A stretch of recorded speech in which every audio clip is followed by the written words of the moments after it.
Hey there, interwebs, and welcome back to March of the Megafauna! You're watching How Fascinating, and your How question of the week is this. How do you deal with 5 to 6 dozen feral hippos running amok on the wrong continent? Answer, very carefully. It sounds bizarre, but that's a problem Colombia now has to solve. In 1993, Colombian drug lord Pablo Escobar was killed, leaving behind his personal menagerie of exotic animals. Many were returned to their homes in the wild or relocated to zoos, but his 4 hippos were deemed to be too much trouble and left to fend for themselves. Now, approaching 30 years later, their descendants call the Magdalena River home, and environmentalists aren't sure how to respond. First of all, the hippopotamuses, or hippopotami if you prefer Latin to common sense, are an invasive species, and there are tons of them, just not very many. Still, you don't have to be as prolific as, say, lanternflies to have a big impact. Owing in large part to their large size, hippos are what ecologists refer to as ecosystem engineers. If only they could appreciate how cool their title is. In case you're not a hippopotamologist, a group of them is called a herd, a bloat, or a pod, and they live in the water but feed on land. By eating terrestrial vegetation and then excreting waste in the lakes and rivers, they funnel nutrients from the land to the water. This can cause the soil to become depleted, making it difficult for future plants to grow, as well as lead to toxic algal blooms in the water, which in turn cause die-offs of native species. Hippos are so large, in fact, that just by moving their massive bodies through the water, they alter the flow, stirring up muck and increasing the water's turbidity. Your word of the day is turbidity.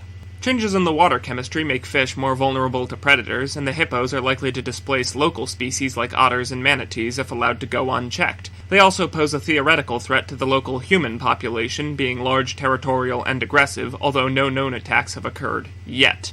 Their numbers are increasing exponentially, and one estimate speculates that there could be thousands of them in just a few decades. Stemming the growth of the hippopotamus population, however, is proving difficult. Killing one in 2009 resulted in a public outcry, but a TNR, that's Trap, Neuter, Release, program would be difficult and expensive, not to mention dangerous. The same is true for any attempts to relocate them. Moving only a single juvenile hippo to a Colombian zoo in 2018 cost 15 million pesos, equivalent to $4.5 grand. If Colombia wants to be rid of their hippos, I have a plan that's devilishly cunning in its simplicity. Kill them. Or rather, incentivize other people to kill hippos for them. Although I'm generally opposed to trophy hunting, the gloves are off when it comes to invasive species, and you can shoot them all you like from your perch on the moral high ground. Colombia only needs one good marketing campaign that says, "Hey, big game trophy hunters, do you want to bag a hippo but have reservations about blowing the head off a member of a vulnerable species? Come to Colombia, where you can not only take a hippo, you can take one directly descended from the personal pet of South America's most notorious drug lord, and you'll be helping the environment." Or will you? Hippos are an odd duck, metaphorically of course. While their numbers are increasing exponentially in South America, they're on the fall in Africa. We've got too many of them in one place and not enough in another. The obvious solution then is just to move them to the other place, but there are a bunch of problems with that.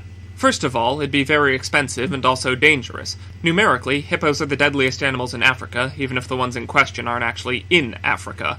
Don't go rushing to the comments section right now to tell me about mosquitoes. They don't kill people. Malaria kills people, and mosquitoes are the kill-stealing bitch of the animal kingdom. If you get bitten by a disease-free mosquito, you'll be a bit itchy, but otherwise fine. If you get mauled by a hippo, regardless of how disease-riddled it may or may not be, you're gonna die.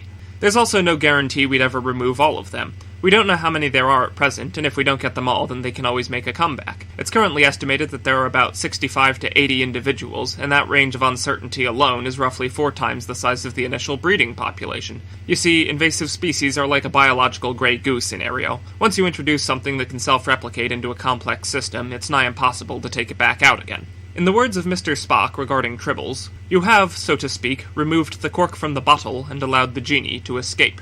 Next, 50-ish hippos aren't enough to save a dwindling population of 125,000. They'd just be a drop in a very leaky bucket. If we want to stop the population decline, we need better policies and enforcement to protect them, and if we can get that in place, then 50 more hippos would be unnecessary. Furthermore, some argue that having a small number of hippos in Colombia isn't a bad thing. As I said, Africa's hippo population is in decline. Maybe keeping a backup copy of hippos saved to another continent isn't a bad idea. I don't think hippos are the only species we should be doing this with, either. What with the Earth melting at both ends and on fire in the middle, it seems to me there are 2 options. A, we can get off our fucking asses and finally do something about climate change and literally save the world, but since we're clearly not going to do that, there's option B. Find a new world. #colonize Mars. What was I talking about again? Oh, right, hippos. As I mentioned before, they're environmental engineers, changing the ecosystems in which they live, but it's not the super drastic change you may be picturing. Jonathan Shorin is an ecologist with the University of California, San Diego, studying their impact, and according to him, their impact is slight but measurable. He said the following: "It wasn't like going from a super clean, clear water lake to a super green lake. It was like going from a very green lake to an even greener lake. Still, these changes shouldn't be ignored or dismissed. Their impact is detectable now with between 50 and 100 members. As the population booms, its effects can be expected to grow as well. However, Jens Christian Svenning, a biologist with Aarhus University in Denmark, doesn't believe this is an inherent cause for alarm. Increased nutrients in oxygen-poor waters may lead to increased biodiversity on the whole, and hippos may be contributing, quote, ecosystem services, unquote, once provided by megafauna which are now extinct. It's hard to say if this is a niche which should be filled today, but then again, when has ecology ever been easy? Ultimately, the hippos are muddying the waters in more ways than one, and they show no signs of going away anytime soon. If you want to learn about more extinct megafauna, come back next week when we'll be wrapping up March of the Megafauna with some of the largest animals to ever walk the earth. Until then, thanks for watching, and have a fascinating day.